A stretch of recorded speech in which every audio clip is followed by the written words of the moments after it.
मुर्दाबाद मुर्दाबाद हरियाणा सरकार मुर्दाबाद मुर्दाबाद मुर्दाबाद। भारतीय किसान यूनियन चढ़ूनी की हल्का स्तरीय बैठक किसान भवन पुंडरी में हुई। वहीं सैकड़ों किसानों ने कृषि मंत्री जेपी दलाल का पुतला फूंककर मंत्री व सरकार के खिलाफ जमकर नारेबाजी की है।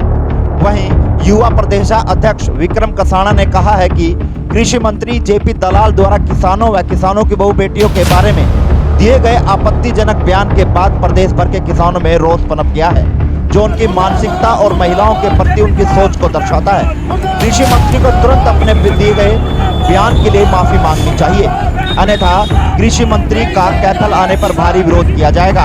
और साफ तौर पर चेतावनी भी दी गई है कि कृषि मंत्री को कैथल में घुसने नहीं दिया जाएगा। वहीं महिला आयोग को भी इस पर संज्ञान लेना चाहिए और तुरंत नोटिस देकर कृषि मंत्री को तलब करना चाहिए।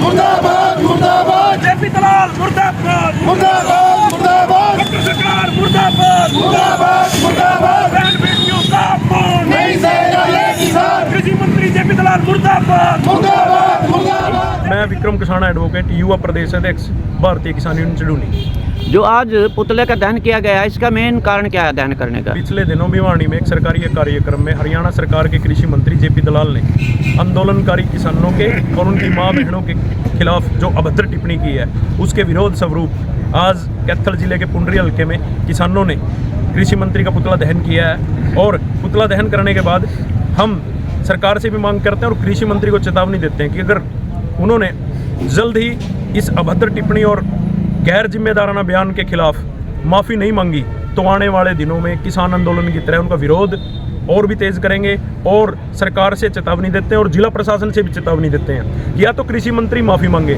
नहीं तो कैथल जिले के किसी भी गांव में किसी भी हल्के में कृषि मंत्री का चाहे सामाजिक कार्यक्रम हो, चाहे निजी कार्यक्रम हो या कोई सरकारी कार्यक्रम हो, भारतीय किसान यूनियन के सभी संगठन और सभी सामाजिक संगठन, मजदूर संगठन मिलकर कृषि मंत्री की इस घटिया और बेहुदगी भरी बयानबाजी के खिलाफ उनका विरोध करेंगे और कैथल जिले के किसी भी गांव में घुसने नहीं देंगे जब तक हरियाणा का कृषि मंत्री माफ़ी न मांगे। एक बात। दूसरी बात, चाहे वो कुश्ती संघ के अध्यक्ष की बात हो, चाहे हरियाणा के मंत्री संदीप सिंह की बात हो, अब हरियाणा के कृषि मंत्री की, ये लोग कहते हैं कि बेटी बचाओ बेटी पढ़ाओ इन्होंने नारा दिया था।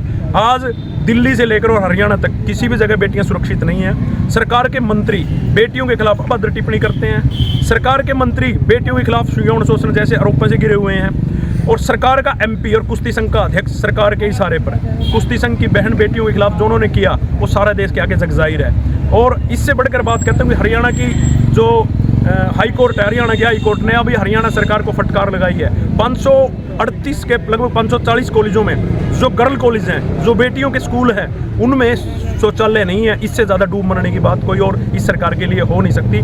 सरकार का जुमला और सरकार के नारे केवल बेटी बचाओ बेटी पढ़ाओ है। इनके राज में ना तो बेटियां सुरक्षित हैं, ना किसान और मजदूर सुरक्षित हैं। इसी बयानबाजी को लेकर बार बार एक बार और आपके चैनल के माध्यम से और जिला प्रशासन से कहते हैं कि या तो मुख्यमंत्री अपने बयान से माफ़ी मांगे, नहीं तो फिर कैथल जिले के किसी भी कोने में घुसने नहीं देंगे।